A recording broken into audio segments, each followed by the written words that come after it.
First series, I'm going to say registers as a surprise to both of us. I did have the Suns picked in the series. Justin, I think you had Denver in 7, which I don't think was an unreasonable pick, when this series got started. But just to recap, we are 3 games in. Game 4 is later tonight, so it's the 13th. It's in the afternoon. All 3 games went to Phoenix. Game 1, 122-105. Game 2, 123-98. And Game 3, 116-102. So really not extremely close in any of these games. It seems Phoenix just has Denver's number, or maybe Denver is just too tired and doesn't have enough left in the tank. I believe it was after Game 2, Mike Malone had some comments. I don't know if you saw them about he won't tell you. I'm paraphrasing what he's saying here, but he said, guys, Nikola won't tell you, Jokic won't tell you, but he's exhausted. The man is exhausted from basically carrying this team through the playoffs at this point. Do you think this is a case where it's just a matchup issue? Do you think it's the Nuggets really are that tired? What kind of are your thoughts on this series so far? A little bit of both. And I also think Chris Paul's been a huge difference. Look at he's a series leader. He's been amazing. 21 points from Chris Paul, who, sometimes he can count on his scoring. He likes to score, but just because of his injury past, can't really count on it. But his stats are, off the charts. It's a massive factor in this series.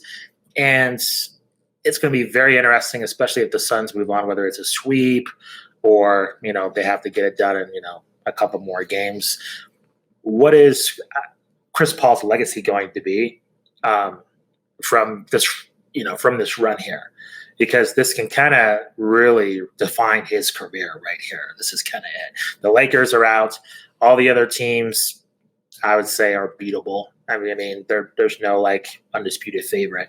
And then, what happened in the Brooklyn Nets series with Kyrie Irving, which we'll get to later on. The door might be open. Yeah, the door is open right here. Chris Paul wants the title. Here it is. So that's what's standing out to me in terms of the Joker. I feel bad for him in one instance. Not having Jamal Murray, that's huge, right? And I've always said this, and I think it's true. You can't win a title with one guy. It's impossible. Yeah, especially in today's NBA. Yeah. It's impossible. And really any era, especially, starting from the 80s, you can't do it. Mm-hmm. And I think you're right with his exhaustion. It's just too much, unfortunately. I expected a little bit more from Denver, not to get almost in a threat of being swept. Yeah, I think me too. That's going to look bad on the Joker's legacy. At the same time, he's not scrutinized as other players. So it's a situation in which, let's say they get swept.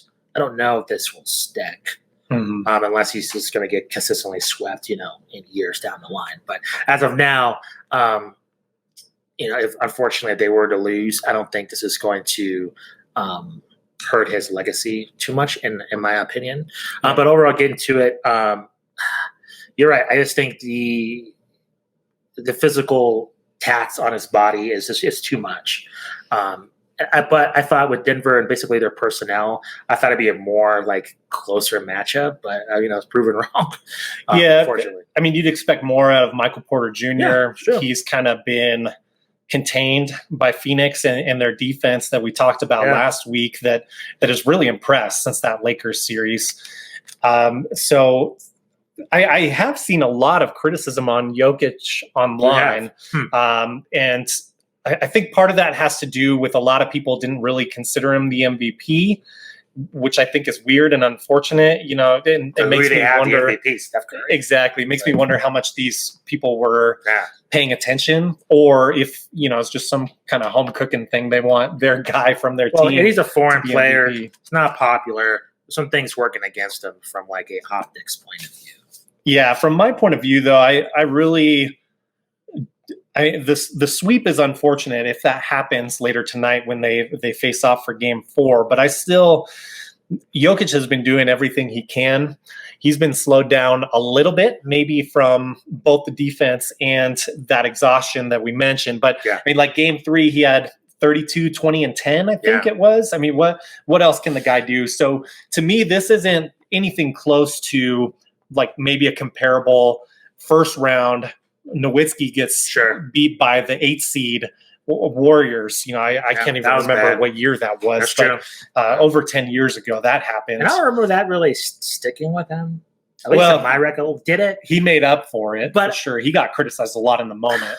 I guess years later, right? I'm sure in the moment, of course, right? I mean, that was history. But I guess before he won the title, was it like, hey, you lost in the first round?